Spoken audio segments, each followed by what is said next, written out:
Right. Good. And that's some shit. Here's a little something you can ponder in your mind.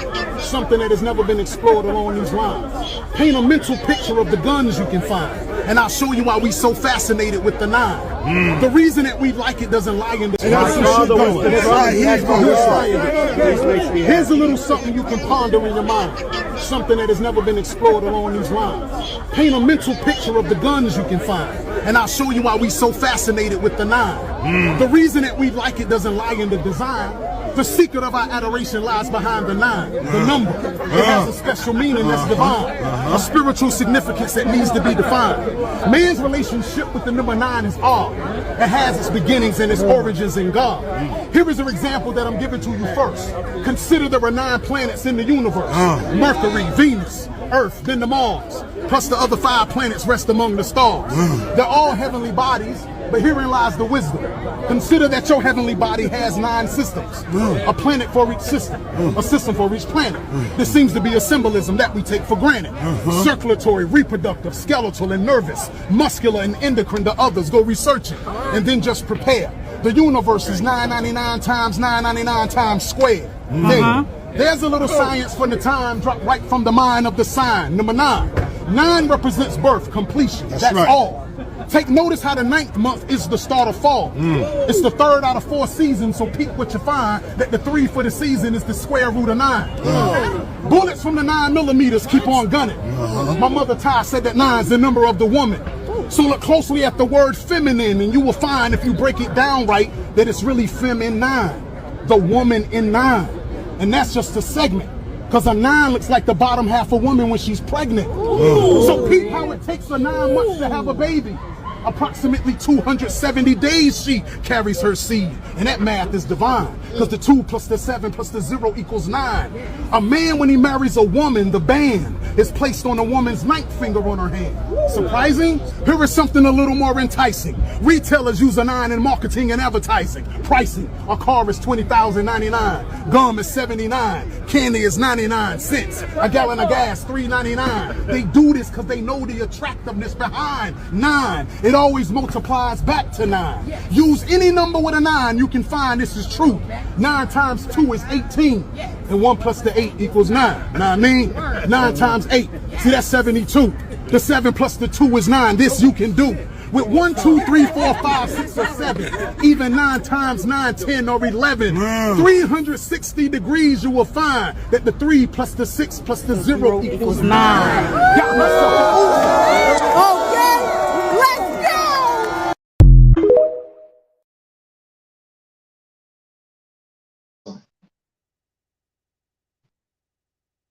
Awesome. All right. Peace, everyone.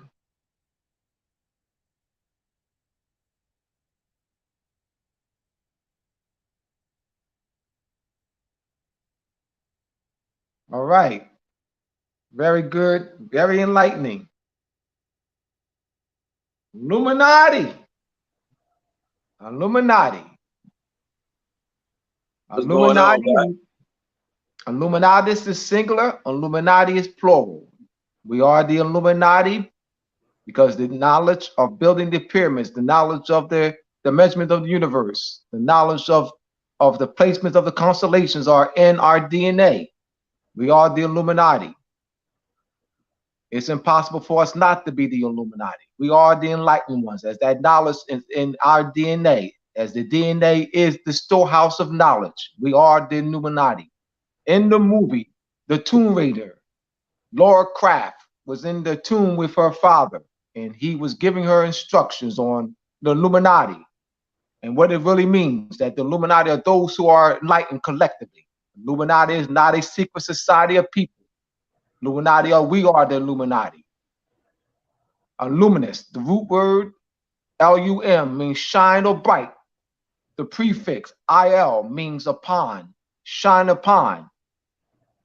So that knowledge of that math is in our DNA. As I said before, the DNA is a storehouse of knowledge. We are indeed the Illuminati. Yes, sir. The light bringers. Absolutely. For sure. We can be Lucifer too, as Yeah, yeah. Lucifer is the light bringer. Most definitely. Lucifer, L-U-C, light, F-R-E, bear. And Latin, Greek is phosphorus. Phosphorus and Lucifer. Phosphorus is Greek. Lucifer is Latin. The planet Venus is referred to as Lucifer, as the planet Venus is a bright planet. There's 260 days where the planet Venus it rises before the sun. So it's known as the bright and morning star. There's a 52-day period, 52 days in the deck of cards, 52-day transitional period from the Venus being where Venus rises before the sun for 260 days, and the 52-day transitional period where Venus rises after sunset. All right, so now Venus is now known for 260 days as the bright and evening star. All right, so that Venus is also Friday. The Old Norse word Frega, Friday, denotes Friday. Viernes Dies, day of Venus. So why is Friday the holy day? Because it's the day of Venus.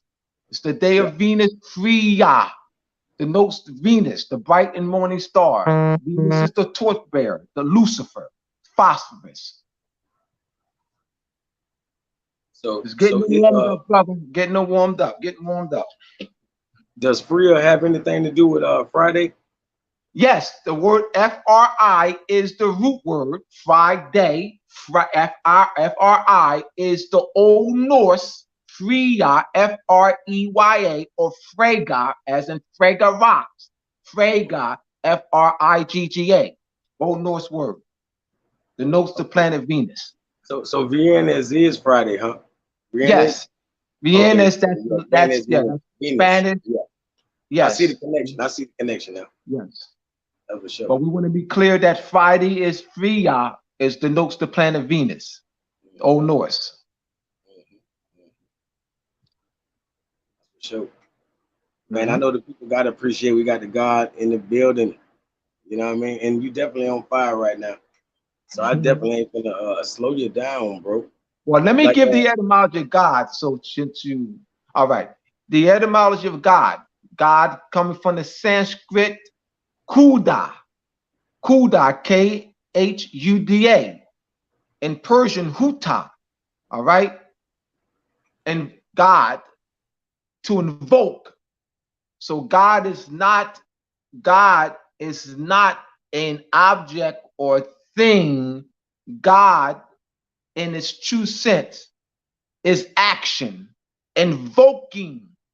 So the word God, place the word God, Khuda, in a setting in Lebin, is setting in time. When one takes a word out of its culture setting in Lebin, it's all that methodology is distortion. You're already distorting it. You're taking it out of its culture context and you're analyzing it separately. That methodology, hear me out. That methodology is flawed. You cannot analyze words outside of its cultural context, because it's the cultural context that gives life, that breathes meaning, that gives meaning to it. And once you take it out of its culture context, and we're going to analyze the word, no, that's not. That methodology is flawed, because the culture, when you're studying language, you're studying the philosophy, the mores, the folk ways, how a people interact with one another, that whole body of being and how they relate is embodied in their language. So culture and language are what they call hand in glove, part and parcel. You can't separate it. You can't separate culture from language. And you can't separate the analysis from the culture.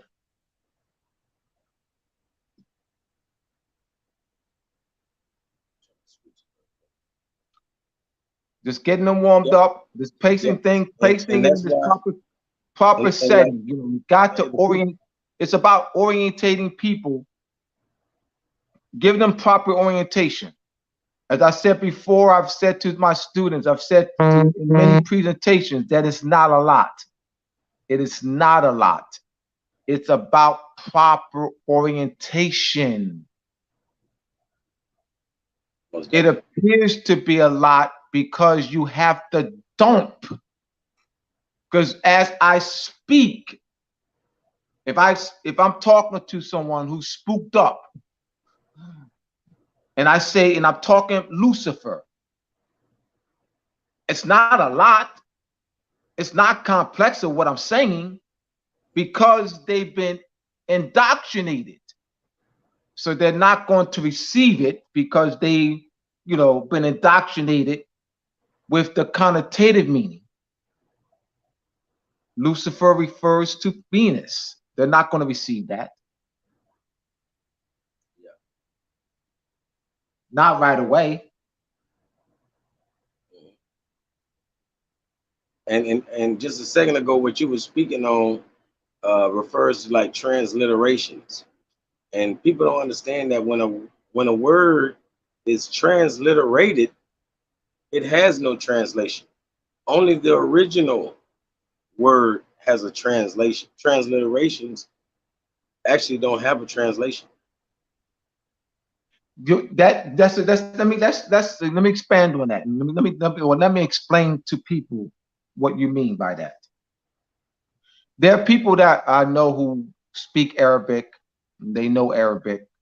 Some people I know speak Chaldean, what they call Hebrew, but they don't know etymology.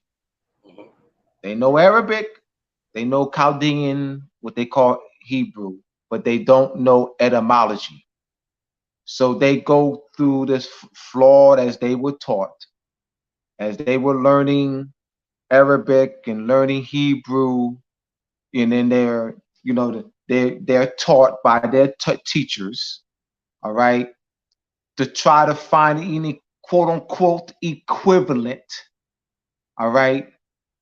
So yeah, what is the quote unquote equivalent for this Arabic word in English? That is a flawed methodology. They all do it because they don't know etymology. That's a flawed methodology. So they're not cognizant, hear me out, my brothers and sisters, of the connotative meanings in English. So they're trying to find an equivalent. Yeah, see, this word in Arabic translates to X in English. This word in Hebrew translates, they all do it. Talk to them, I guarantee they all do it. They're taught that methodology because they're not taught etymology. I'm cognizant of that. So they'll do this. They'll do this, and Farrakhan does it. Farrakhan does it all the time. Farrakhan does it all the time. He does this. Allah, God. Allah, that's what Farrakhan does. Trying to have that equivalent going. Then see, and I know, and many others do it too, but Farrakhan is known. So and he's a public figure. He's a public figure, and I can speak about it. He's a public figure, and Farrakhan must have done this over 10,000 times. He does that, Allah, and then the dude try to with the quote unquote equivalent God. All right, that's a flawed methodology. So I want to just give that example. Good example. Now, let me do another one. Ill, they all do it. Oh God. Ill, oh God. So I just want to give examples of what I'm talking about. You see these quote unquote scholars do it, and they are scholars, so they're not quote unquote scholars. They are playing with y'all because they know better. They know better. Those scholars know better. So what those scholars are part of the dumb down. They're part of the conspiracy, you know. I mean, they're breathing together. They're breathing together. All right. They're conspiring, and they're part of that club of, you know what?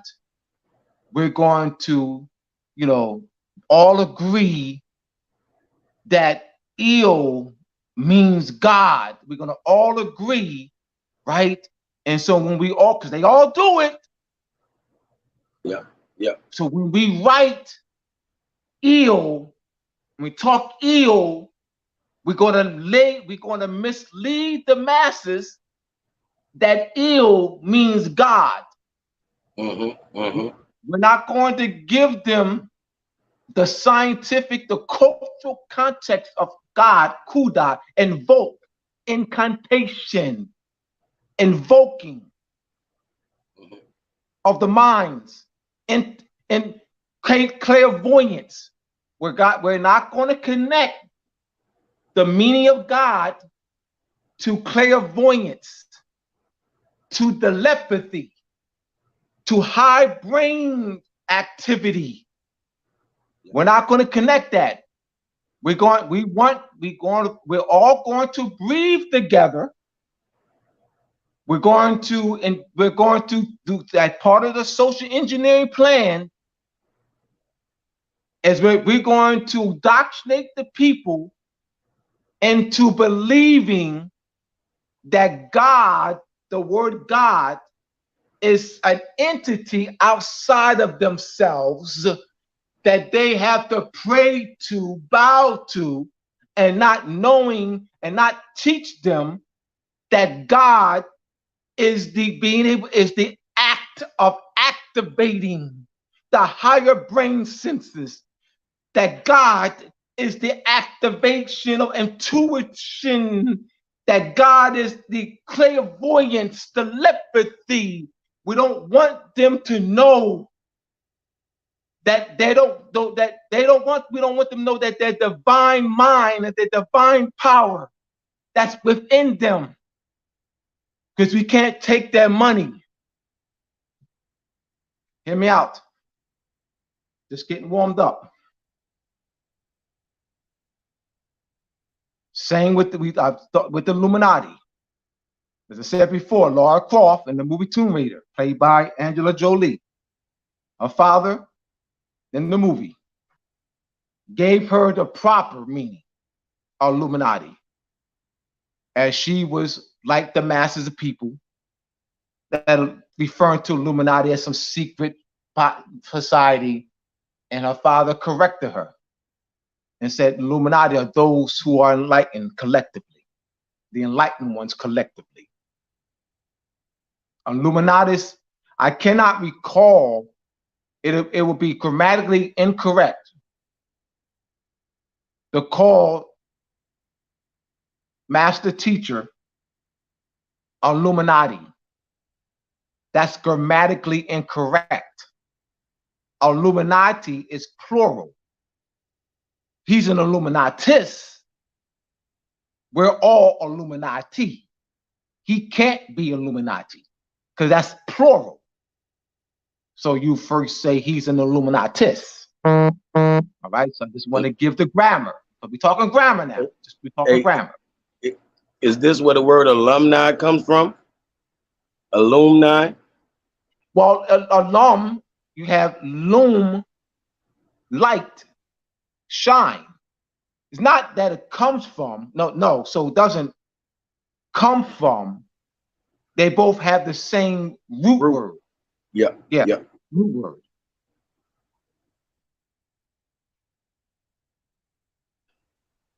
All right. A matter of fact, I got a question, brother. Like what you were saying, I wanted to know, is this basically the reason why the hieroglyphs haven't been deciphered? Because there is no English equivalent. You know, there's no such thing as an English equivalent for many of the hieroglyphs. No, there's no English equivalent equivalent at all for none of them. Mm-hmm. You're talking, I mean, because you remember you're talking. All right, let me explain. So I have to. I just can't make statements. I gotta explain because they're not going to get it. Sure. I don't. Sure. I know better. I've been teaching long enough. English, modern English. So let me I have to explain it this way so they can grasp it. Modern English, Old English, and Middle English are dramatic languages. So we have, because English, we talk about, now let's put English in its classification. We have Old English and time period. Old English is between 400 to 1100. Middle English from 1100 to 1500. Modern English, 1500 to the present. That's not old. That's not old. So you're talking, let's go to Old English, 400. That's only 1600 years. Now we're talking 20,000 years, 1600 years. I have to do it this way so they can see it. I got to get them to see it. They got to see it. 20,000 years. And all right, here he is. 20,000 years into the future now. We're 20,000 years into the future. And we're talking about the youngest language on the planet. Old English, Middle English, Modern English. We're talking concepts. So there's no equivalent. You're talking about words that have Latin roots, Greek roots. Words that transliterate from Greek to Latin to French to Modern English, Greek to Vulgate to late Latin to Old French to Old English, from Old English to Middle English, from Middle English to Modern English. There's no equivalent. So I have to explain it this way. I have to give them some knowledge of language studies. So in order for them to understand what I'm saying, that's why I have to constantly teach.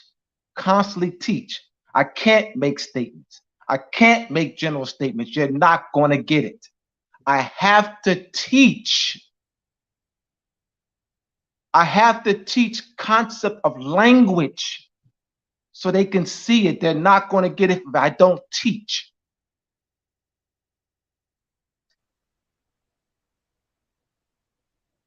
Yep. I like that. I'm gonna carry that same sentiment. For real. You gotta teach, bro. Statements ain't gonna get it. I've been doing this studying etymology since 1998, bro. Over 1,000 students, almost 1,500 students at the Temple University Pan-African Study Community Education Program. I've taught lectures and stuff. I've taught and so forth. And I know that you got to teach. You got to instruct. You got to be specific. That general statements is not going to get it. It's just all right.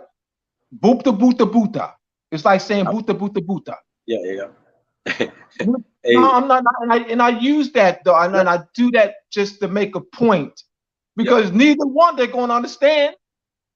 I mean, neither one they're going to understand. So if I say boota boota boota, and I make a general statement, neither one they're going to understand. So what does it matter? Yeah, that's real. That's real. I love it. Hey, but I was just going to add a statement that your brother Taj always said, that every question is an opportunity to teach. Absolutely. And I'm glad that that's basically how the masters, that's how the masters operate. So, and what about those words like that you were showing me earlier? Like, yes. So let's get into that. We have the words the desire, disaster, consider, and stellar. So let's look at those. Let's look at this. And teaching children, because those can be taught to children. They can be taught to children. Yes, they can. Desire, consider, disaster, and stellar can be taught to 3 or 4 or 5-year-old children. Yes, they can. How do you do it, Abdullah? You have to talk astronomy. You have to show them some film dealing with astronomy. You got to set it in its proper setting. Hey brother, can you break down the word astronomy also? Yeah, I will. I sure will. I'm sure I'm just gonna you got to give the children and as well as adults the setting. Place the words disaster, stellar, desire, and consideration in the astronomical setting. Astronomy, astro means star. Gnome, which means rule, all right, or laws of the stars, rules or laws that govern the stars and observations of the stars. Astronomy. So let's look at each one word now. Let's look at desire. Desire is a nautical word. So we're not going at nautica, dealing with navigation. So you will have that, you will show that to children, all right, navigating and using someone in a ship, using a sextant, a quadrant or a sextant. You got to show them. The word desire, etymologically, means waiting on a star. SDE is the prefix. SIRE is the root word. French. It's the French form of the Latin sidiere. SIRE is the French form of the Latin sidiere. Waiting on the star. So you're talking about a nautical word dealing with navigation. Disaster. DIS is the prefix, which means away or apart. Apart or away. And aster, the Greek to star. So a disaster is a calamity that happens when a star is in an unfavorable position. So this can be taught to children by placing it in the astronomical setting. Consider. You show people observing the stars with a telescope. Let's make a consideration. Let's observe the stars carefully with a telescope or with the naked eye. I'm making a consideration. I am seeing Orion's belt. Orion is known as the archer, Cupid, or archer, or bow and arrow, because Orion points to major stars. When you find Orion, Orion will point you, arch you, as Cupid, arch you, bow and arrow, to other stars. I'm making a consideration. Stellar. The connotative meaning for stellar, outstanding. But that's the connotative meaning. So let's go back here. Consider. The reference to star is removed in its modern meaning. So therefore you have, let me give a lesson in semantics. So I'm going to give a lesson in semantics. Semantics is the study of how words acquire new meaning. There's three classifications, three major classifications in which words acquire new meanings: specification, generalization, and transfer meaning. I'll give you an example. Example of generalization. Consider. Consider. Observe the stars carefully. I remove the reference to star.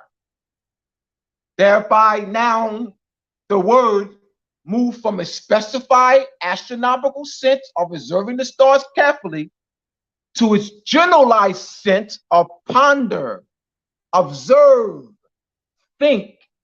That is called a generalization, whereby a word moving from its specialized sense, its restricted or limited sense, to its generalized sense of ponder, think, or observe. We also have specification in the word desire, our waiting on a star. Remove the reference to star. All right. Desire, a deep wanting for something to happen. You have disaster.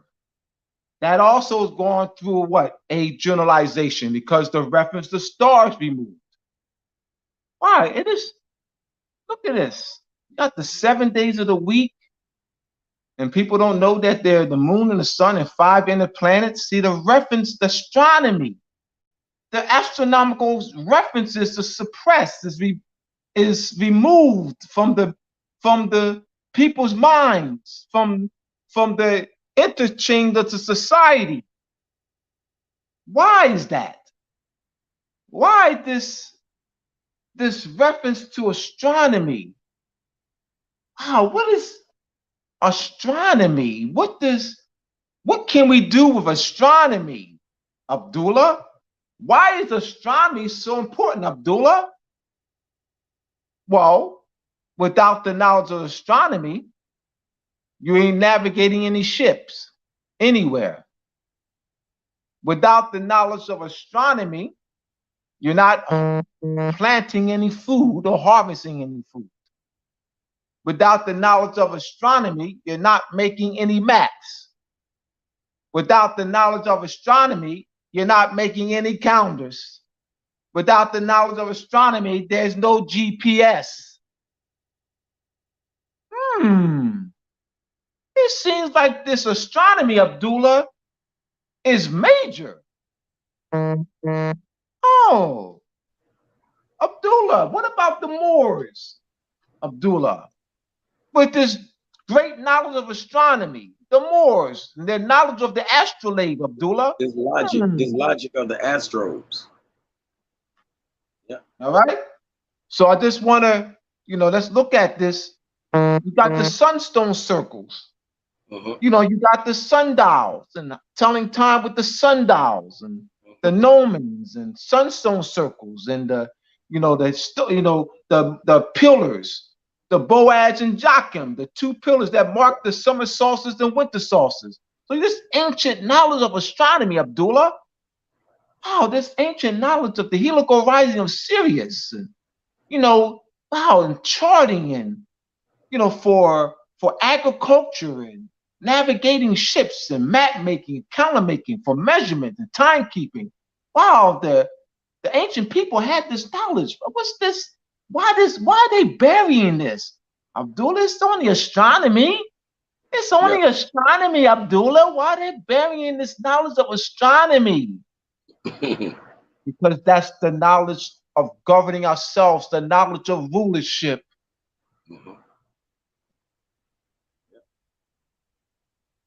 In the beginning was the logos.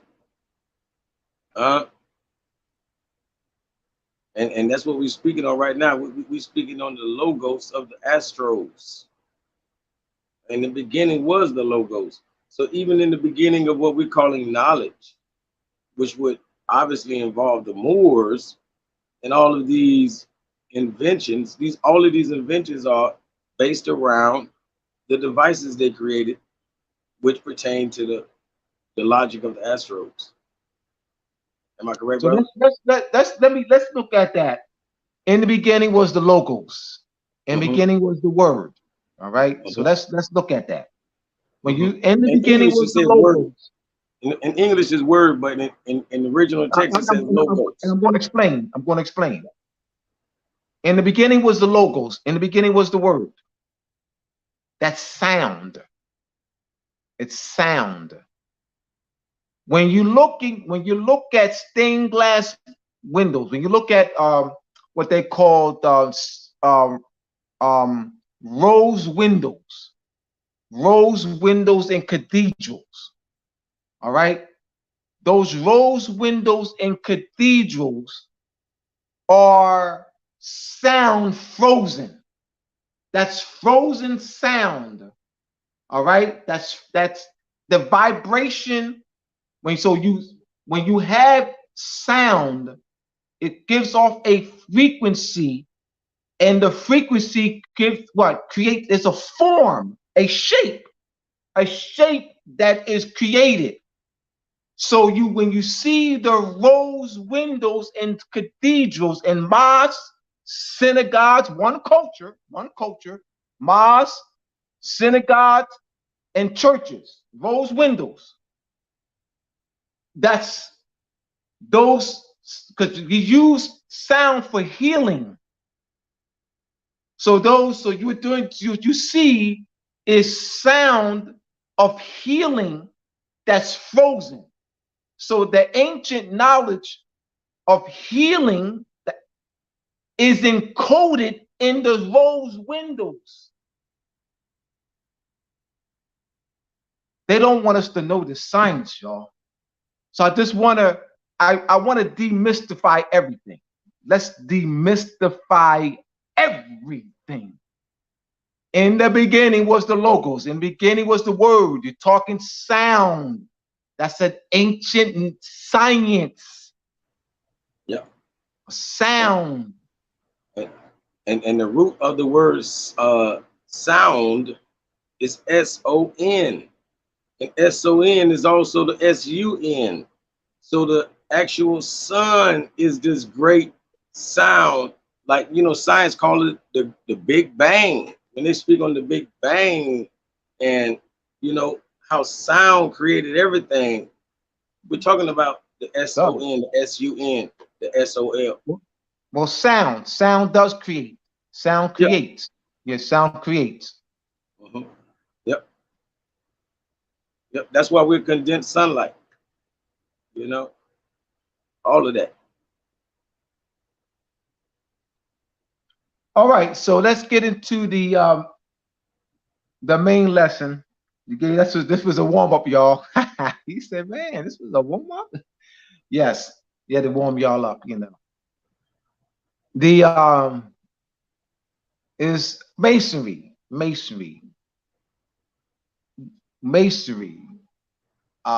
Signs, symbols, or passwords, signs, symbols, and passwords, or astronomical devices and measurement tools. Now, our brothers and sisters, and particularly our brothers, their concept of masonry is signs, symbols, and passwords. Let me give you a password, or that. Let me give you our culture. Let me put in our culture word that the lodges use for a password. Shibboleth. And shibboleth means an ear of corn. SHIBBOLETH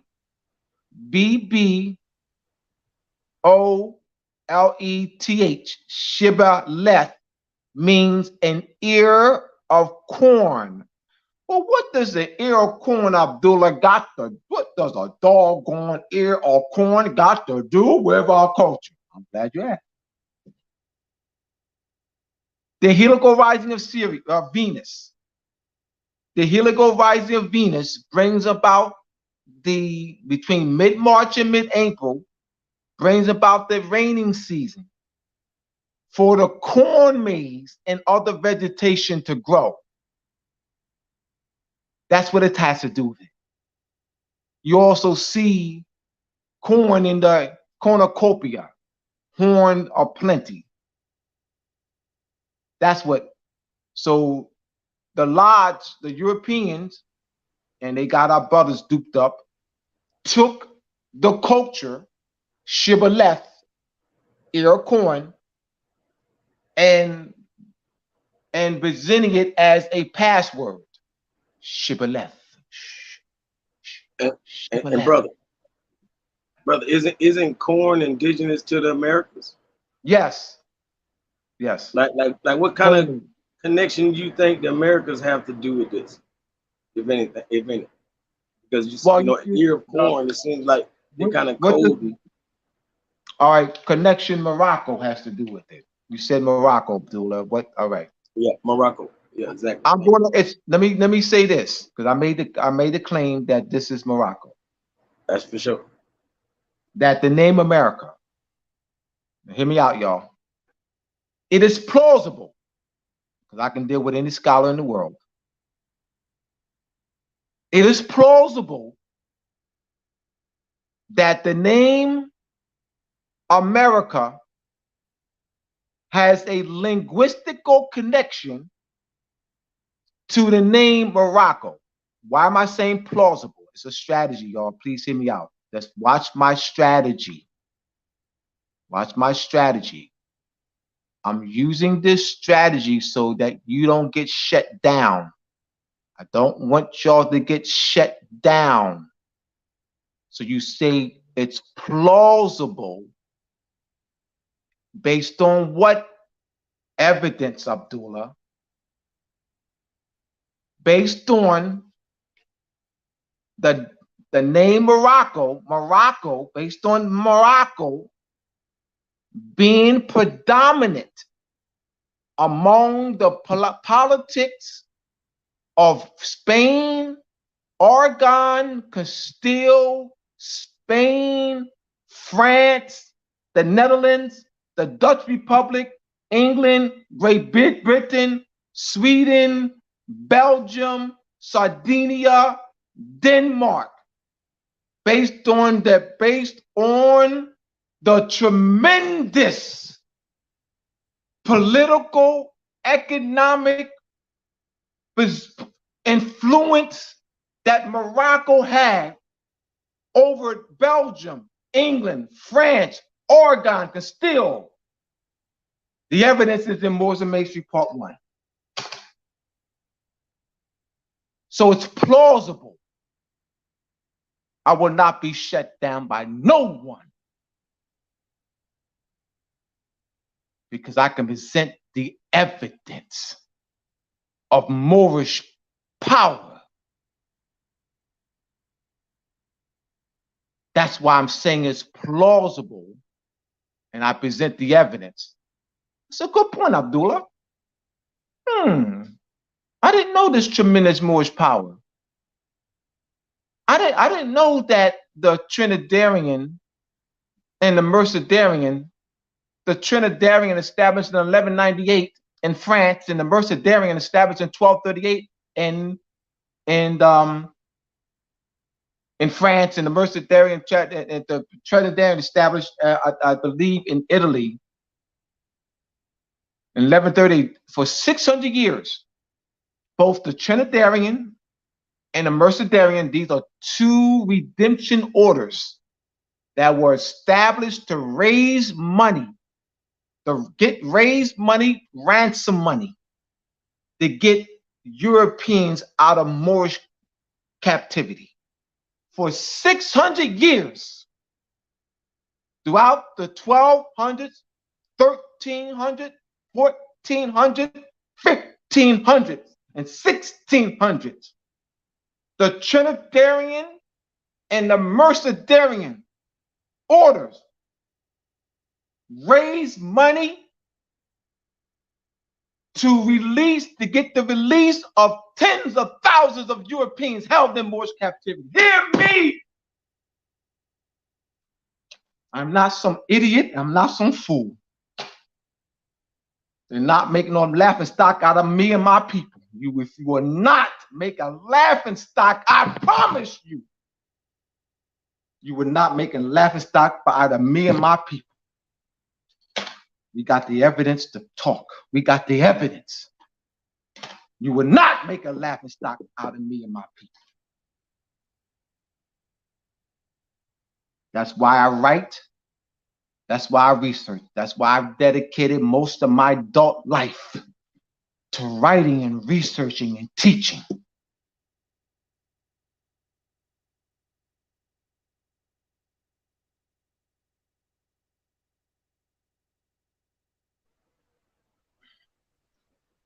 We ain't no joke. We ain't no joke. Definitely salute you. We definitely salute you, brother. Hey, as long as I've been woke, you know, for my age, it seems like a long time, you know, like 20, you know, 21, 22 years. But bro, you've been putting in the work longer than I've been woke. 30 years, almost brother. longer than I've been alive. 30 years. You know what I mean? 30 years. We honor that, man. We honor that. Non-stop 30 years, brother. Research and writing, teaching, research, writing, teaching, networking, educating, organizing. Yes, sir. That's to be respected, man. For real. Most definitely. Like people don't understand. That's why we, you know, we standing on the shoulders of our ancestors and our elders, like you. You feel me? People who done did all of that work that we don't have to search as far and as wide as you did. It's all in one place. It's a lot of work. Absolutely, a lot of work. Absolutely. It is a lot of work, a lot of dedication, a lot of focus, a lot of studying, a lot of resources spending, making copies and all that, reading. Yes, it is. It's a lot of work. I'm not going to, I can't say that it is, and I'll be lying. I'll be lying. And this is how you know the ancestors be working, because it's some type of compass within a man that helps you find all these jewels, man. You know, it's a compass in you. No doubt. Like a metal detector, you know? No doubt. Because you're searching everywhere, but something's telling you to go here, to go there, to even find it. You know what I mean? So I just want the people to know that I'm very serious. Yep. That Moors and Masonry Part 1, Moors and Masonry Part 2 is part of serious work and scholarship. Yes, sir. I definitely want to put the book link in the description. So I'm, you know, me, myself, and others can buy all the volumes, brother, for real.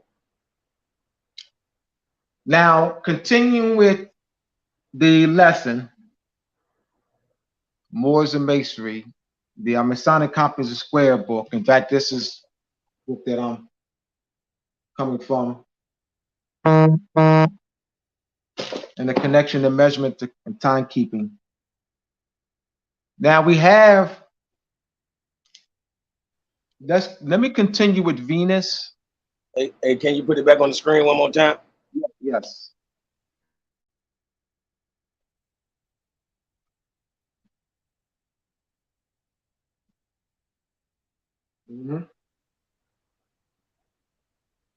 Hey, and to all my TikTok family, like TikTok been showing out on the rest of y'all YouTube and Facebook. Y'all got to tighten up, because TikTok, they're going to buy the book. They're going to buy the book, and they're going to go live, and they're going to show the book. Moorsandmasonry.org. You put it up there on the, you know, moorsandmasonry.org to get the book. Show. Yeah, Moors, it's really, it's small here. Yeah, they can't see that.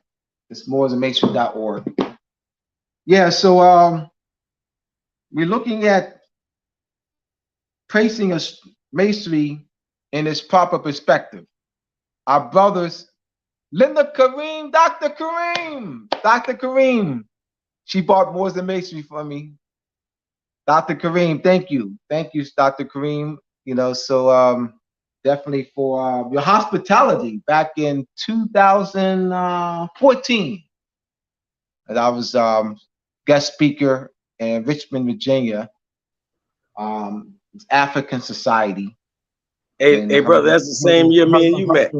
Her husband brought me in, took me in for 3 days. So once again, definitely Dr. Kareem and her husband. I said 2014 was that same year that me and you met. When you, I guess y'all were traveling all around America that year. It might be in 2015, might have been 2015, 2014 or 15. That was in Richmond, Virginia. Okay. Yes. Yes, sir. So yeah, you definitely get around, brother. You get around. Let's look at continuing to give a proper orientation to what Masonry is. It's like our brothers, mostly brothers, of course the sisters who belong to the Order of the Eastern Star and Daughter of Isis. They have been misoriented into referring the astronomical devices and measurement tools as symbols. They're not going to elevate as long as they stay there with that symbol. Yes, it's a picture, but all right. If I put up a picture of a ruler, if I show a picture of a ruler to a 5-year-old, yes, it's a picture, but the 5-year-old is not going to refer to the picture of a ruler as a symbol. They're not. A 6-year-old, they're not. Why not? Why not? Because they know the function of it. Even though it's a picture, they know the function of it. Why do our brothers and sisters refer to our ancient measurement tools, astronomical measurement tools and devices as symbols? Because they have been misoriented and have not been taught the application and function of them. Why do the masses of people wear a cross around their neck, bow to a cross, wear crosses on a hat, crosses on t-shirts, crosses on sweatshirts, sweatpants, earrings, necklaces? Because they don't know that it's an Egyptian diameter. A cross and a ruler are placed in its true function in the same category. You will place a 12-inch ruler, a yardstick, and a cross in the same category. They all belong. So it's not one of these don't belong. That's improper. You don't play one of these don't belong. The cross belongs with a yardstick and a 12-inch ruler. Yes, it does. It belongs there because all three are used for measurement. Talk to me. The cross, the towel, is placed within a shaft. It's an Egyptian diameter. There's notches on it. Famine, inundational flood, and meticulous record keeping kept to predict annual flooding, whether based on hundreds of years of record keeping. They can see the flood patterns and whether they be able to predict whether it will be a flood or famine. That knowledge is very important. As the heliacal rising of Sirius, July 4th, your holiday, brings about the flooding or inundation of the Nile River. Why is that important?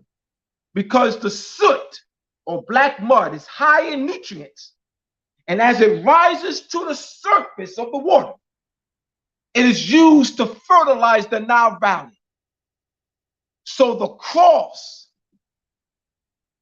is the knowledge of the cross and its function plays a huge role in ancient civilization. The Europeans took our stuff and got our people bowing to it, worshiping it. It's a measurement tool and device. We got to be properly orientated. It's masonry, signs, symbols, or password. Signs, symbols, and passwords, or astronomical measurement tools and markers. The two pillars of Boaz and Jachin. Our brothers have been orientated into viewing them as symbols. Boaz and Jachin. The northeast corner. The annual ceremony on July 24, on January 24th, what they call St. John's Day. On January 24th, there is an annual celebration there in top hat, black tuxedo, white gloves, bow tie, and they have the tripod, and they have the tripod and the cornerstone on the tripod, and it's what? It is placed in the northeast corner. Why in the northeast? Why northeast? Because the summer solstice sun rises in the northeast. The two pillars of Jachin and Boaz are mark the summer solstice sun and the winter solstice sun. The summer solstice sun is where the sun is at its highest point of elevation. We know that the sun doesn't move, so we're talking about apparent motion of the sun.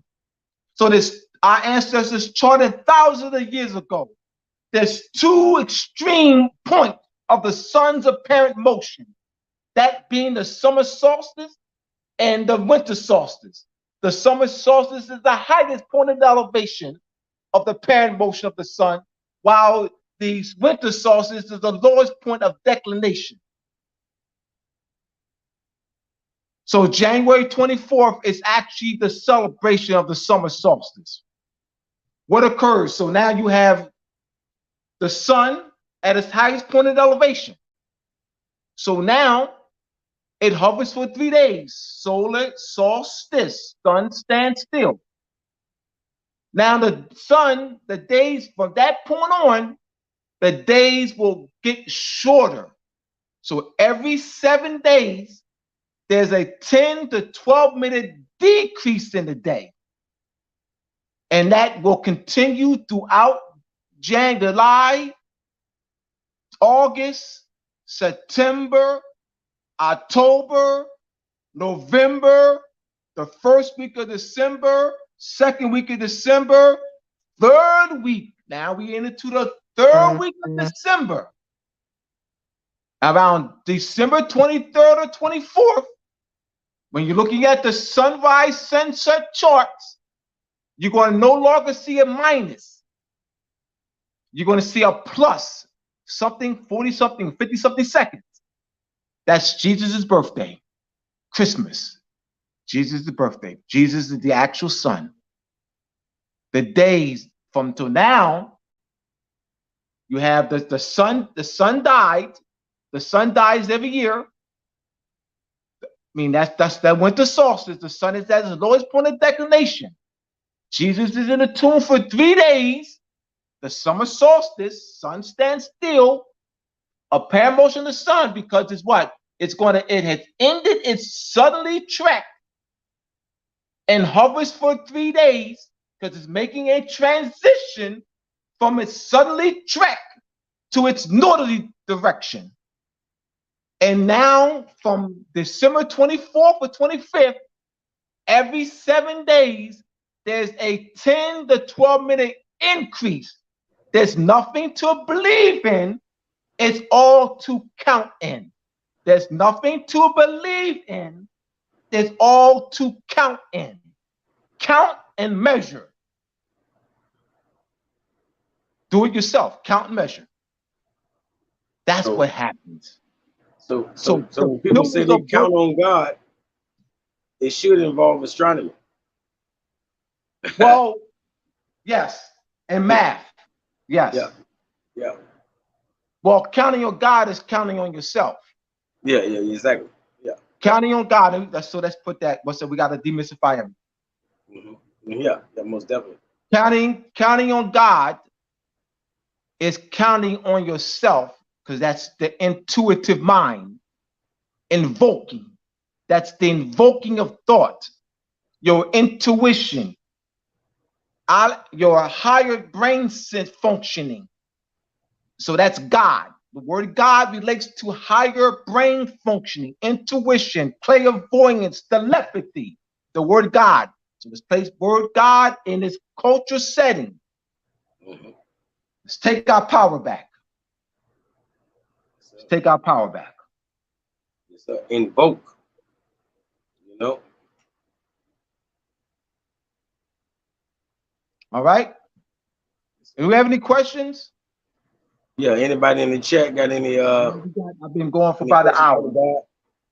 Because I was seeing people asking certain questions. They say,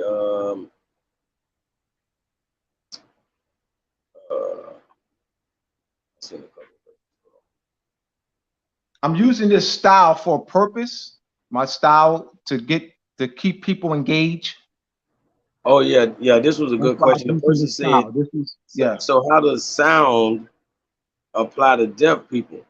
Like, wouldn't it be vibrations or vibes? All right, let me answer that. All right, because the concept is that deaf people can't feel. Yeah, you're right. That they can't feel. They can feel. Like you can feel the sound. You can feel the frequency. In fact, they're more in tune too. Particularly blind and deaf, they're more in tune because they have to, their other senses have to become more heightened.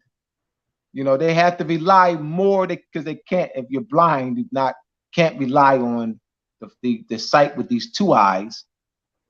So so you have to rely more on what? The hearing.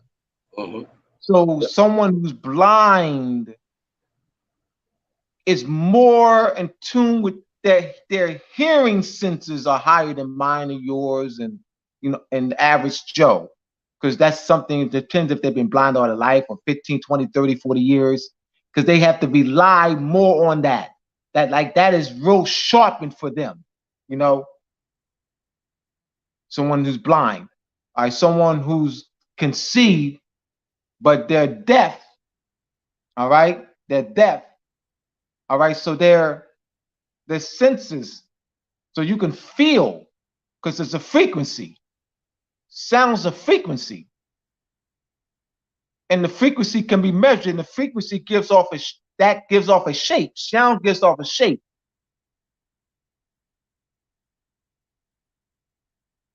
All right. Another question?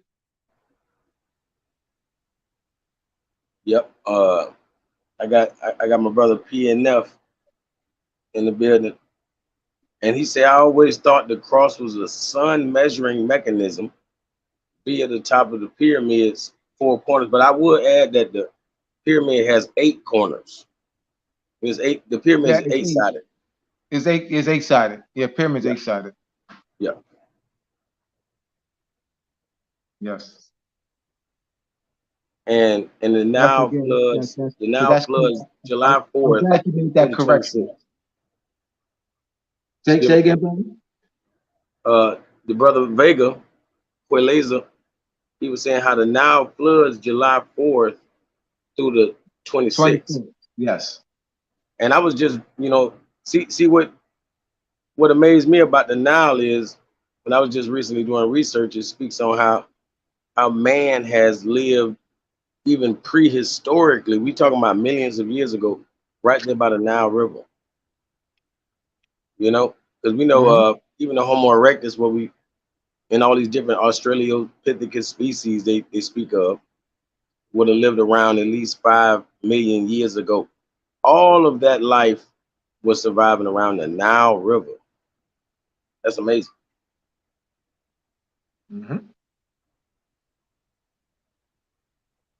Hold on. Any other questions out there, y'all? No other questions? I can.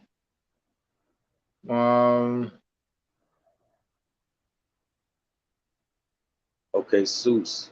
He's saying You how said, soul or all right. Zeus or Zeus, which all sound similar. He said the name of the sun for the Muisca culture in South America is Zeus, like Dr. Seuss. And maybe that's why we have Swiss watch as well. They want to do for. They want to. They want. Let me say this. You want to research that, because I don't want to give it away, and you want to verify. Get sources to verify what you're saying, because we get sources to verify what that claim is. You know, say it sounds like, you know, the word sun and Zeus and Zeus, that it sounds like there is a relationship there. Let me look into this. So, you know, you want to look into that. All right, you want to look into that. I'm not going to give that away. I want them to do that homework. All right, that's the homework for people. We have Angela Seabreeze Bay. She wants you to read her question. And hold on. Oh, our Nisa Bay. Is there any significance on July 17th? Is there any significance on July 7th? I'm not aware of an astronomical significance of July 17th. It sounds like a midpoint between the 4th and 26th. I would say that. Yeah, I don't even want to say anything, bro. Yeah. Yeah, I'd rather not say anything. Hey, and I want all y'all to know that the next show will definitely be about the etymology, yeah, breakdown of all of the major holidays. Yeah, the astronomy of the holidays. Yeah, that's the next show. Tune in, y'all. We're gonna break them down. I don't want to guess. I don't want to give it all. That's why I gotta. So I won't go into any more of the holidays. That's a class in itself, man. Yeah, yeah, I'm not gonna go into any more now, because that is the next show. Yeah, it's a proper order and balance for everything. Yes. So, now let's look at the. Is there another question before I continue? No, not at this point. All right. Let's look at the compass and the bow compass and the square. Now, our brothers have been orientated or misorientated into referring to that as, they'll say that is a symbol. They'll say a symbol. They don't say two. They'll say, even though they're saying compass and square, they're saying, well, it's two. It's two. There's two separate. Put together. Two separate put together. All right. So you have the bow compass and the plummet square. The bow compass, and those are used for measurement. So the bow compass, you use the math class. All right. The bow compass with the pencil, or those are similar to a protractor, and you have your square, and that's used for measurements. Those are two separate devices or instruments for measurement. The bow compass and the square. Now, our brothers view that as just a mere symbol. Don't even talk about the function of it. Just, that's Masonry. See, that's a Masonic symbol. Why do you got that? That's a Masonic symbol. See, like we're smoked in the head. Like we're smoked in the head, and the Europeans use us to suppress our own people. Like the Europeans use us to suppress our own people. The Europeans take our culture, misrepresent them as symbols. They commercialize our culture, and then got our brothers doing the same thing. But the Europeans benefit though. The brothers don't benefit. Like they don't benefit as the Europeans benefit, because the brothers aren't ruling anything. The brothers aren't controlling anything. The Europeans are controlling. Like, I mean, the Europeans, they improve upon their communities. The brothers do not. Like the Europeans, all right, the Europeans don't have to leave the community where they were born and raised. Like Europeans don't have to leave the community where they were born and raised for a better life. Hear me out. Europeans do not have to leave the community where they're born or raised for a better life. They can raise their children in the same community where they were born and raised. But us, we got to leave. We got to leave for the better life. Yeah, I belong to a fraternity and sorority. Yeah, I'm an Eastern Star. Yeah, man, daughter of Isis, Mason and Shriner. Yeah, you know, you got to leave your community where you were born and raised for a better life. Abians do not. Abians take our stuff. They commercialize it. They benefit.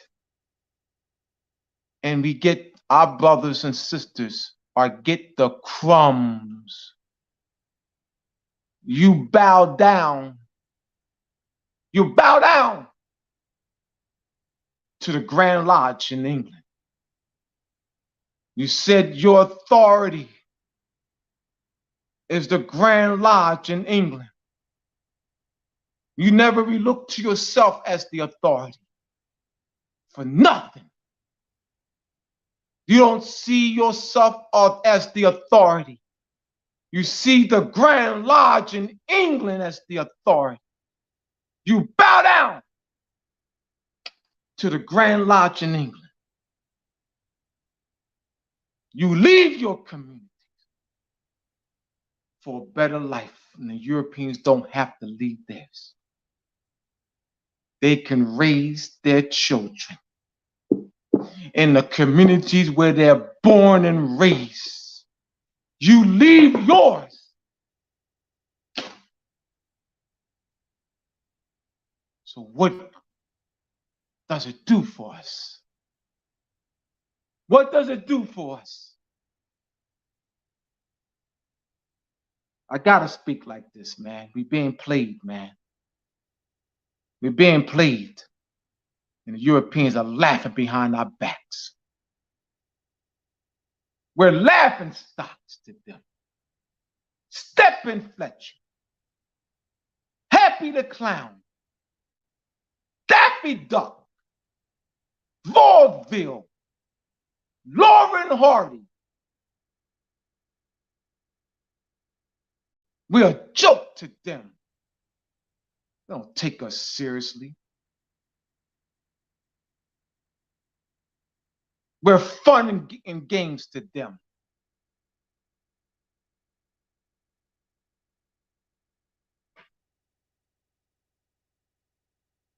The Europeans in 1919, I'm not done. In 1919, a local chapter,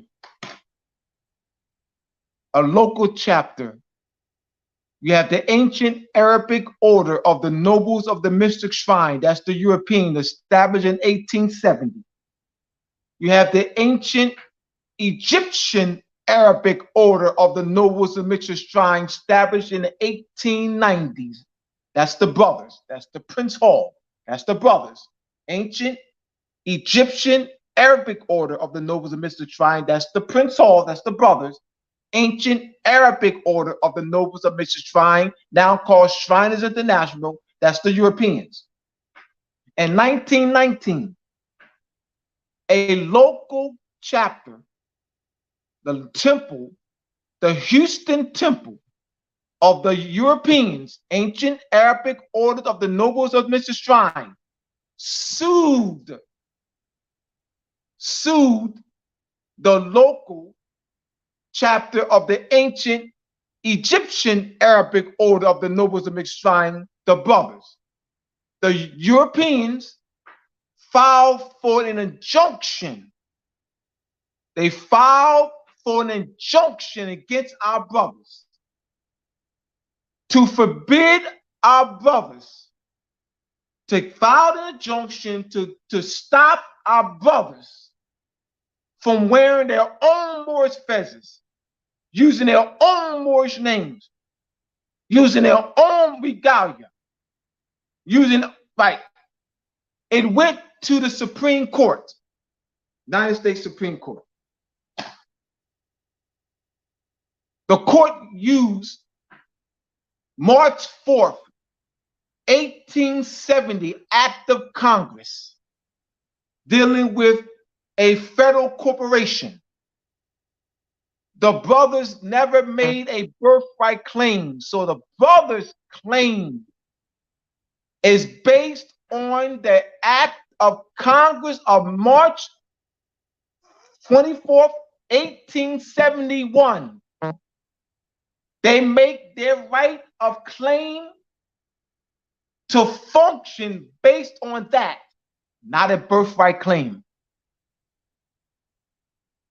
So our brothers do not claim the names, the regalia, and the Moorish fez as their own. They make the claim that it belongs to the order, not to them, not to their sons, not to their uncles, not to their nephews, not to their cousins, not to their brothers, not to their sisters. They make the claim that the names, that the fez, that the regalia belong to the order. You bow down to the Grand Lodge in England.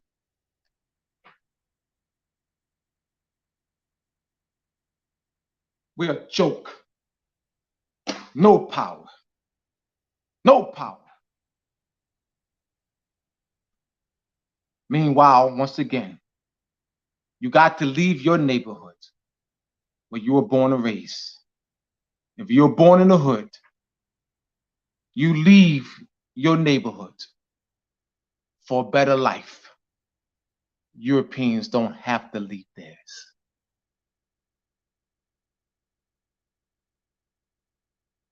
They use us. They pimp us. We ain't their brothers. You ain't their brothers. They're pimp. You're their B-I-T-C-H. You're their W-H-O-R-E. You're their B-I-T-C-H, and you're their W-H-O-R-E.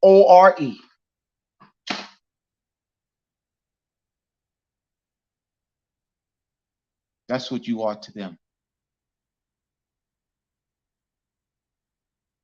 Hey, man, like I said, we got to tell it, man.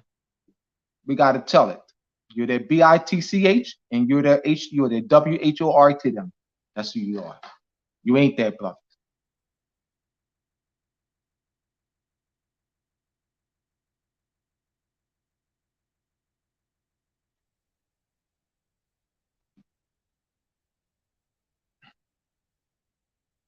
I don't like Abdullah anymore. Well, hey, that's all right. I love you.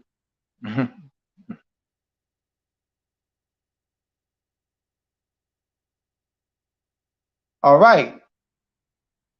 We need but Master Teacher, any more questions?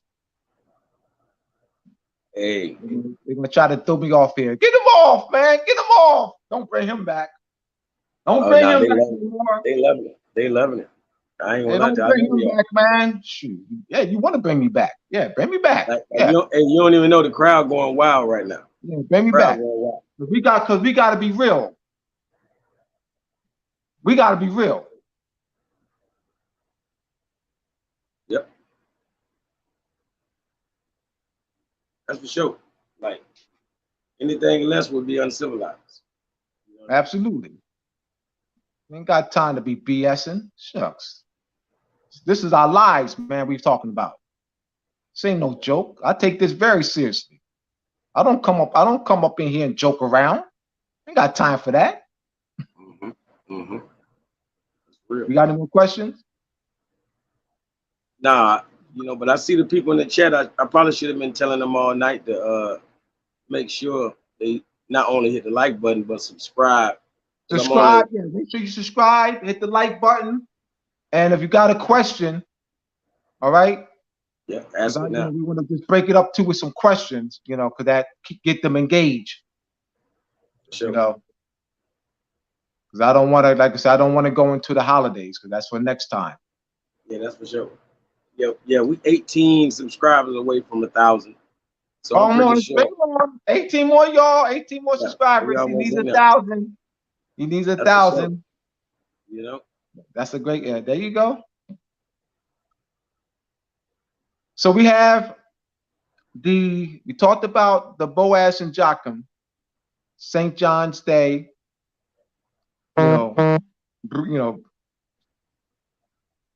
Giving them that. You have the blazing star and Sirius the dog star in Masonry.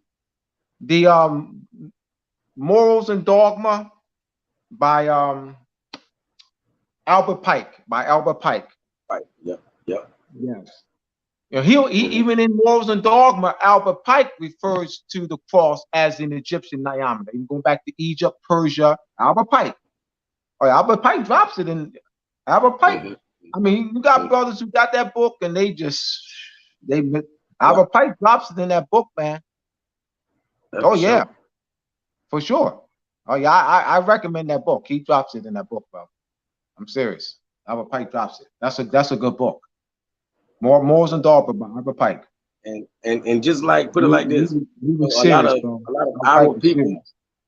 lot of our people have trigger words. So certain words are turn them away. Certain names, will turn them away. That's true. I understand. But it can't be that way.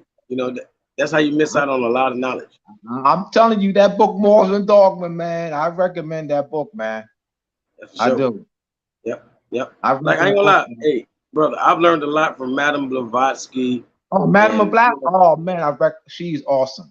She is Madame Blavatsky. She had that the Theosophical Society. Yeah, Theosophical Society. Yeah, Madame Blavatsky was no joke, man. Yep, Theo meaning God and Sophie meaning wisdom. She had a lot of teachers, a lot of people under her that went on, that went on to do that establish other things. Just like she did. She was serious.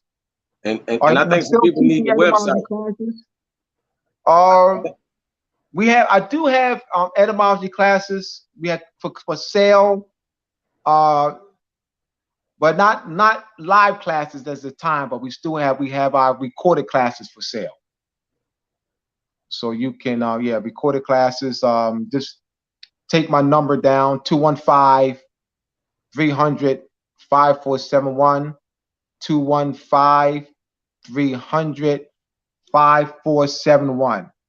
We also have classes on the Moroccan Post Media YouTube page, Moroccan Post Media, not the etymology classes, the Moorish Treaty Protection and Constellation courses, and the Moorish Body Politic Formation courses and other classes that we have on the Moroccan Post Media YouTube page. And you know about my books, you go to moorsandmasonry.org.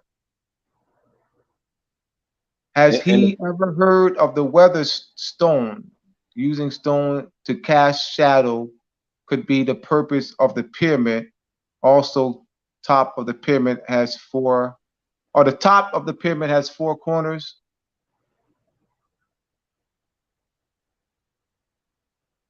Well, a pyramid, it's because it's a shape.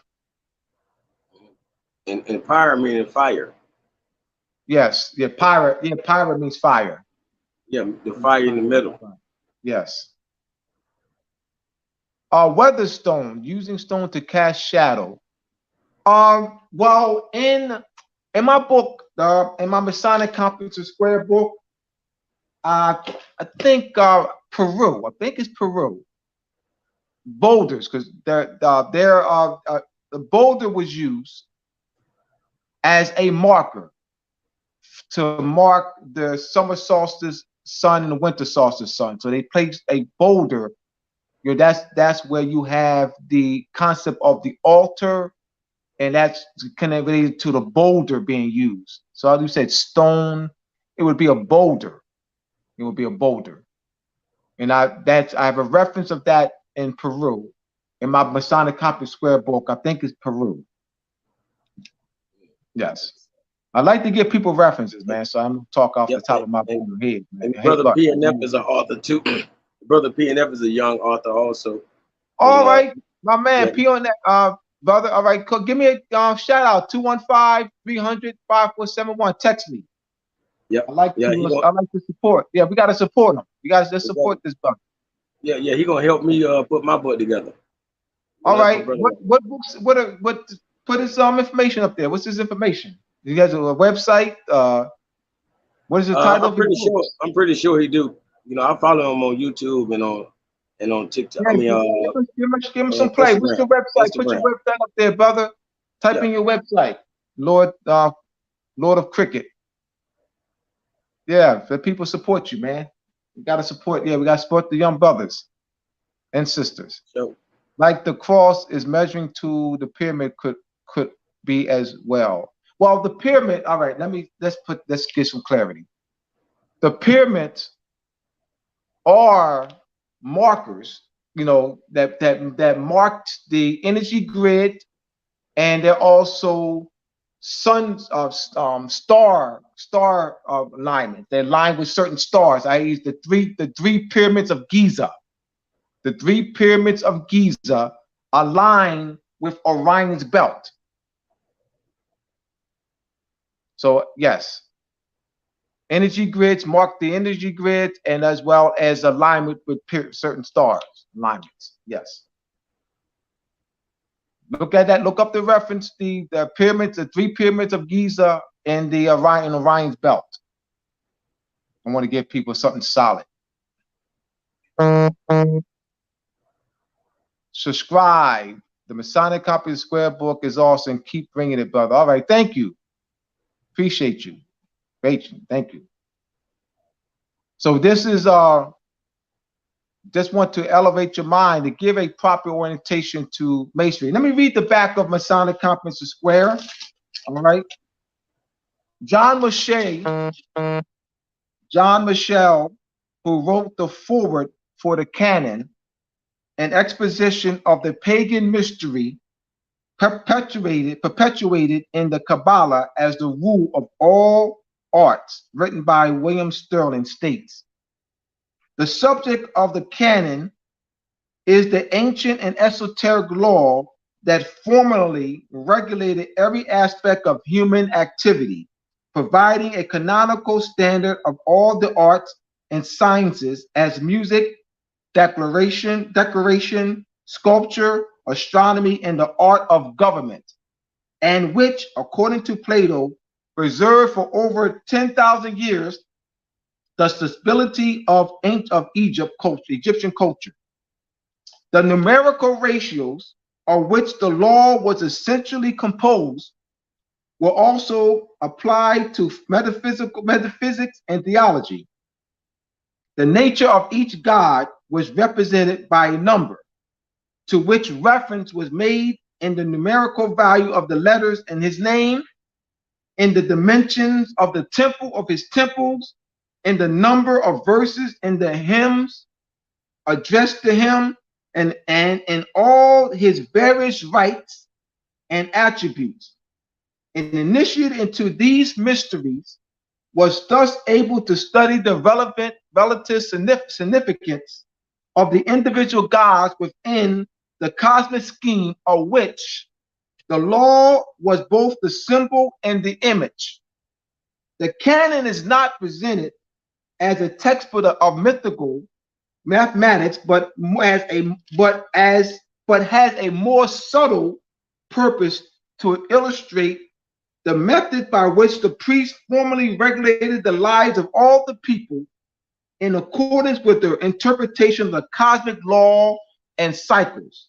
See cosmology, see the importance of God, see the role of cosmology and astronomy in ancient world civilization. To understand the meaning of this science, even to admit the possibility of an accurate and skillfully applied cosmological knowledge among the ancients, it is necessary to disregard several fundamental assumptions of modern history and philosophy. That assumption of modern history and philosophy is that the ancient people were just savages, didn't know anything. And then also the time period of the development of sciences and math, as if it's modern. You gotta kill that.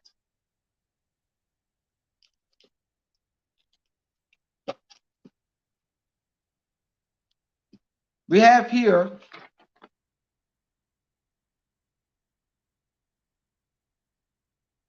this here, that they call this the Royal Ark Masons.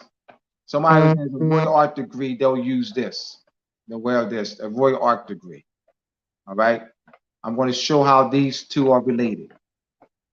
That these two, this is used by this triple cross is used by a 33rd degree. All right, triple cross. This triple cross and this image here are related to, here's the math. Here's the math. All right. There are three towels. There are three towels. The letter, the tau, T-A-W, T-A-U, is the 19th letter of what they call the Greek alphabet. See how this is encoded. 19th letter. What is 19 times 3? 57. 57? What does 57 have to do with anything? 1 radian, we're talking trigonometry. And trigonometry, in geometry, you measure angles by degrees. In trigonometry, you learn to measure angles by radian, R-A-D-I-A-N. 1 radian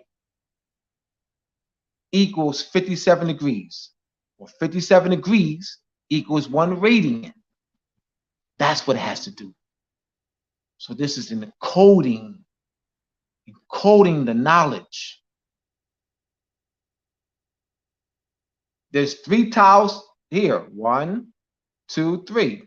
1, 2, 3. That's a triple tile. That's a triple tile. That's a triple tile. 2 different orientations. All right. Now you have here this tile. This triple tile is placed within a triangle, and the triangle is placed within the circle. All right. Now, see what it relates to? See the radiant there? See 1 radiant? I'm giving you the math. Here's the math. Bang. Bang, bang. Here's the math. Here's the application. This is the application right here.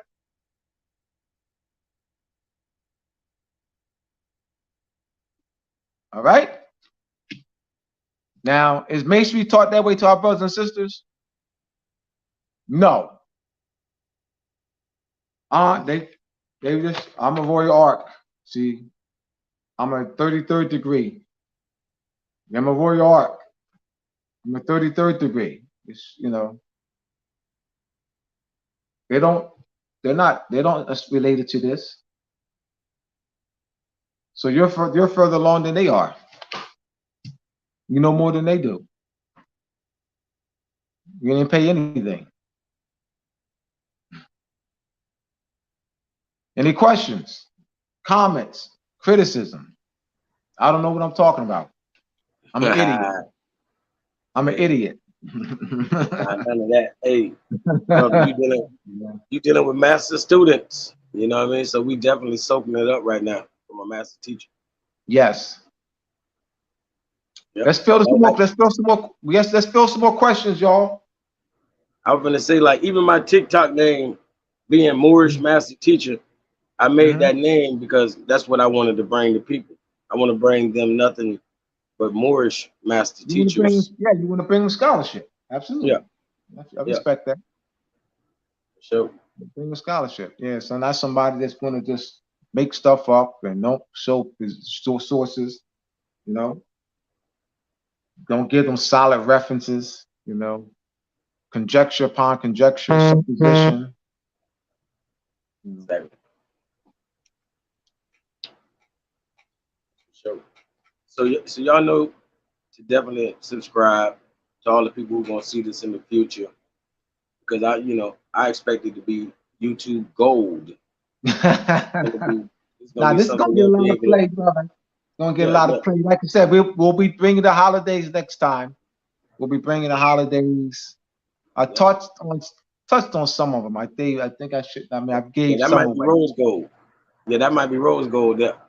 Yeah, I gave some away, but I'm going to have some charts and stuff. We're gonna have next time. We're gonna have some.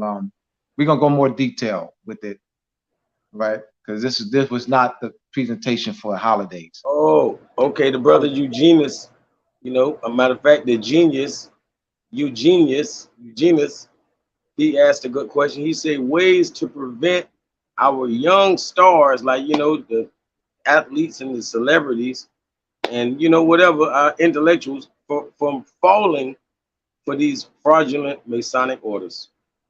Well, we have to restore. All right, let me answer that. Chapter 8 of Moors and Masonry Part 2 is titled Shem Malachi Bey's proposal and plan for the restoration of national political unity among the Moors. So in order for us to prevent that from happening, we must recover our lost Moorish sovereignty. We must facilitate a Moorish national political governing order to represent our people in the international community to address the centuries of European colonization of our land, mass denationalize our people, linguistic genocide, biological genocide. So we have to facilitate a Moorish national political governing body, because they're not just going to jump ship. You need to restore national political unity among our people by beginning and by facilitating in a provisional or temporary capacity a Moorish national political governing body to be a voice for our people in the international community to address the centuries of European colonization and conquest of our people and mass denationalization.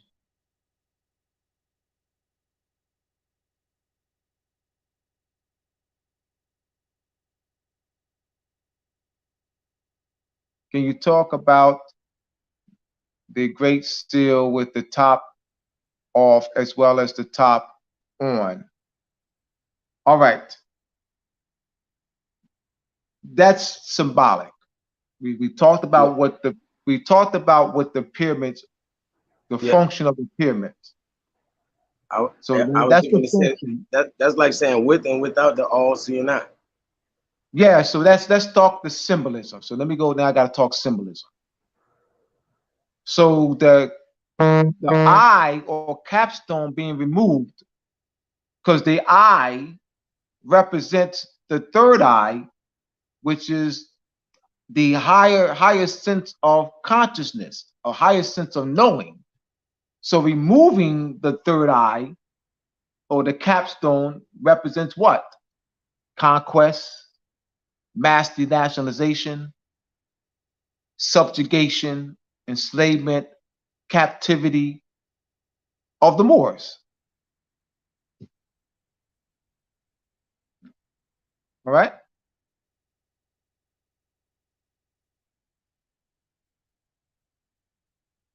Any other questions?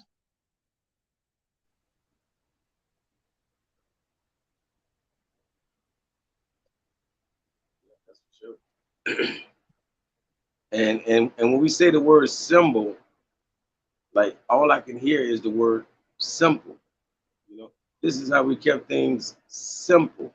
It means throw. The root word BOL means throw.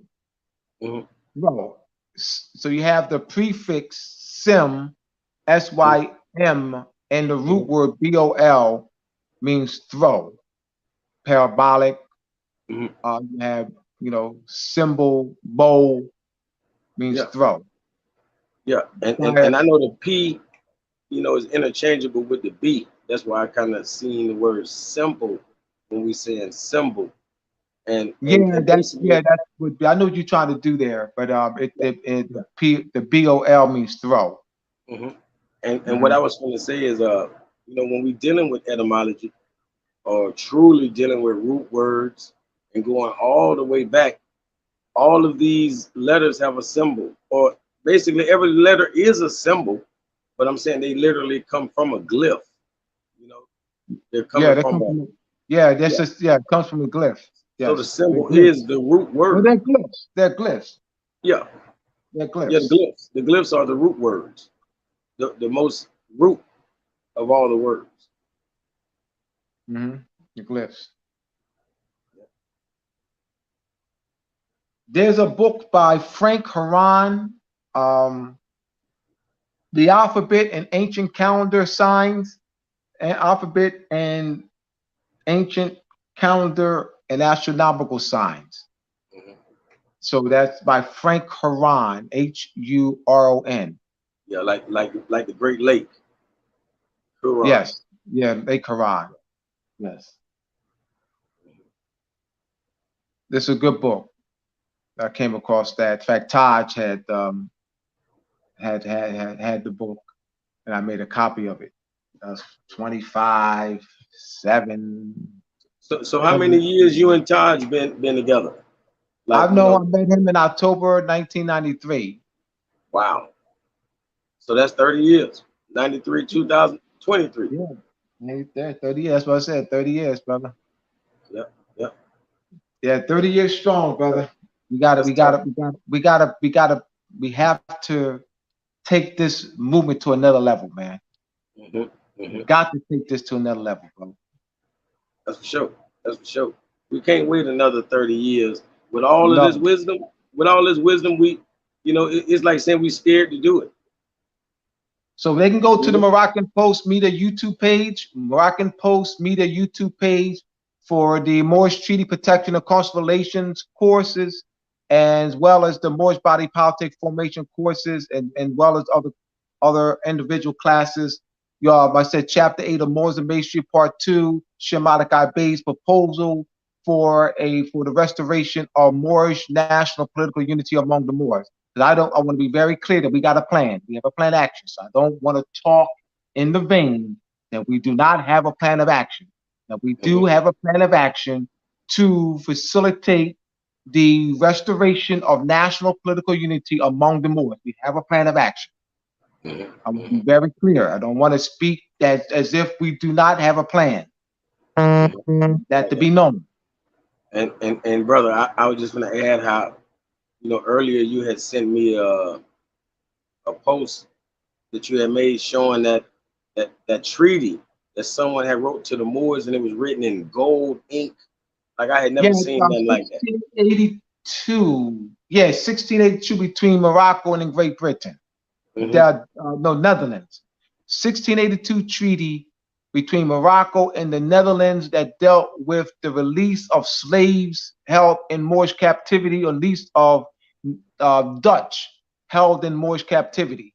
So settled that 1682 treaty between Morocco and the Netherlands.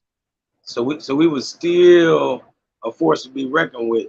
And 1680, oh, absolutely. The treaty, that treaty indicates that's evidence. The treaty's evidence. 1492 didn't put an end to the Moors. Oh no, absolutely not. No, it ended Moorish power in Europe, but not Moorish power. It is Moorish power. There's no, that's absolutely not. 1492 did not end Moorish power. Nobody's never pointed that out. Nobody's never really pointed that out like you've been doing lately. Moors and Masonry Part 1, I point that out, show the clear evidence. Like I said, I'm talking about you, bro, like you was literally showing them all the way from before 1492, all the way up until pretty much now. You know, like nobody's really gonna take you, like people gonna jump from 1492 to all the way to 1776. You know, like all of a sudden the Moors got power in 1776. Well, what about the 1600s, the 1500s? You know, nobody really touching on that like you doing it right now. So I'm, you know, I would suggest y'all follow the brother everywhere he's at. Instagram, Facebook, TikTok. I'm on Moors and Masonry on Instagram. Moors Civil Letter on TikTok. Abdullah Bey on Facebook. Abdullah Bey on Facebook. TikTok, Moorish Civil Letter, and Moors and Masonry on Instagram. And one of the brothers was asking, have you ever heard of Ogun? This brother and I, Master Teacher and I, will be doing tag teaming. Like I said, we met in Tampa, Florida, and October 2014, and we reconnected last week through TikTok. Yep, exactly. And one of the brothers asked, I'm pretty sure you've heard of Ogun, right? Yeah. Orishas. You on TikTok? Now, one of the brothers asked, have you ever heard of Ogun? Oh, Goon. Yeah, you talking about the Orishas. Orishas. Yes. I've heard of it. I'm talking about the Orishas. Yeah. So we don't deal with, all right, so we as Moors don't deal with symbols. Is that all right? They're not symbols. All right. It's not that we don't deal with symbols. They're not symbols. That because when you say we don't deal with symbols, that would imply that there's symbols and then we don't deal with them. What I'm saying, so I'm not saying that. So no, I'm not saying that. What I'm saying, I want to be abundantly clear. I'm not saying that. What I am saying, what I have said, that they're not symbols. Our astronomical measurement tools and devices have been misrepresented as symbols. I gave the example of the cross. The cross is not a symbol. The cross fits in the same category as a yardstick and a 12-inch ruler. They are used for measurements. The cross is an Egyptian diameter. They're not symbols. I'm not saying don't deal with symbols. I'm saying they're not symbols. That's very important to elevate, because it's important to get the proper orientation. So you begin to that you can move forward. As long as you're stuck in that symbols, you're not going to move forward in your understanding, your knowledge base. That's going to be stuck. I gave the function of this. I gave the function.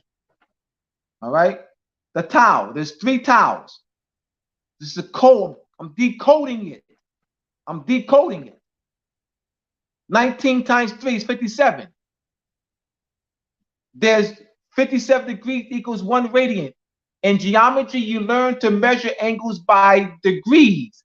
In trigonometry, you measure angles by radian. 1 radian equals 57 degrees, or 57 degrees equals 1 radian. All right. We're talking trigonometry. Radiant. I'm giving this is the application. This is the mathematical application of this, of both of these. This is the triple tile, this is the triple tile. This is the mathematical application. It has functions, not mirrors you wear on your neck. Hold on. You like it? You put on the jacket. It's, you know.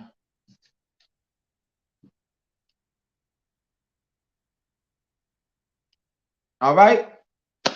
To get Moors and Masonry, the Masonic Compass Square, go to moorsandmasonry.org. To get Moors and Masonry Part 1, Moors and Masonry Part 2, Masonic, the How Venus and Moon Rule, Etymology and Vocabulary, Etymology and Vocabulary, Submit You 1, Illuminati and the Illumination of the Mind, go to moorsandmasonry.org. Don't forget to go to the Masonic Gate, the Moroccan Post Media YouTube page, the Moroccan Post Media YouTube page for the Masonic for the Moorish Protection and Constellation courses, for the Moorish Body Politics and Government and Constitutional Principle courses. There's 12 classes that form that course: Moorish Body Politic, Formation, Constitutional, and Government Principles. And we have the Moorish Treaty Protection and Consular Relation courses, the Moroccan Post Media YouTube page. All right. Those are free classes, but we also have paid classes. The grammar classes, the etymology classes, courses are paid courses. All right. So, we have any more questions, brother? Go for a few more minutes. And we got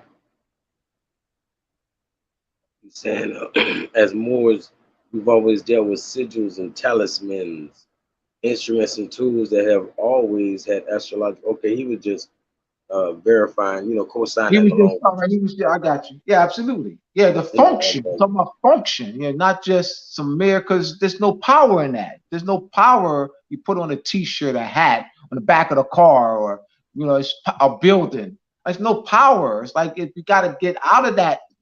Yeah. Get out. Meaning you get out of that by teaching. I know better than that. They're not going to just stop. There ain't no just stopping. You got to educate them.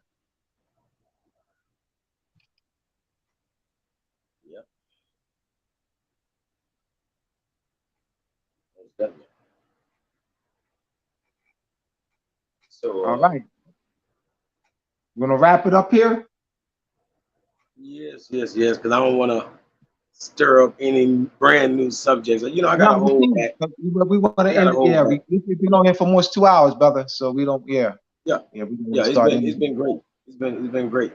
I definitely appreciate. We don't want to be too long. Because we got next time we'll deal with the astronomical origin and meaning of the holidays. Hey, man, people don't understand how much of a treat this was, man. I hope they do. Put it like this, but this was definitely a treat. This is legendary. Well, please like and subscribe. Please like and subscribe. Once again, go to moorsandmasonry.org for my books, and go to Moroccan Post Media YouTube page for the Moorish Treaty Protection of Constellation courses and the Moorish Body Politic, Formation, Government, and Constitutional Principle courses. All right, course. Yes, sir. All right, the brother, you get your 1,000 yet, man? You get your 1,000? Hey, I'm pretty sure by the time people see this video, they're gonna be subscribing. Oh yeah, you have 1,000, brother. You should have Guaranteed, 1,000 by guaranteed. tomorrow. By the time you wake up, you have 1,000. Exactly. You know it's going down. I appreciate it. No doubt, bro. Yeah, we working together, bro. Yeah, I'm talking about, man, I can see that the people need those good old days again. I'm talking about they need the Taj, the Abdullah, the Dr. Aleems, you know, the Asir, the Dupateers. You know, like people need those powerhouses sometimes, man. We need new people though. We need Yeah. Eugenius. We need Eugenius. We need, you know, Okonos. We need the Okonos. Me and PNF and Okono, we coming. We need the brother who's writing the author. We need them. We need the young bucks, man. We need the young bucks. Yeah, we coming. Yeah, that's how. Yeah, I want to take that. Let's take the young bucks, man. Let's get them. You know, which we're doing. So my number once again is 215-300-5471. Reach out to me. All right. Just text me because I'm just gonna rest tonight because man, I've been at it all day, and you know, I had to get some rest to prepare for the night. You know, wanted to be, you know, focused and sharp for the night. All right. So once again, mooresofmasonry.org and Moroccan Post Media YouTube page. Don't forget to like or subscribe to this channel. All right. We'll see y'all next time dealing with the astronomical origin and meaning of the holidays. Yeah, for sure. Peace and love. Peace and love. 150,000-year-old pipeline found in China. In a cave in China that were created from materials that are not supposed to exist right now. The pipes were analyzed by the Beijing Institute of Technology to be around 150,000 years old. These pipes ran off into a nearby lake in Mount Baigong, China. Scientists were interested because these ancient pipes seemed to be for plumbing purposes when plumbing supposedly did not exist. What is crazier is that Chinese media claimed that the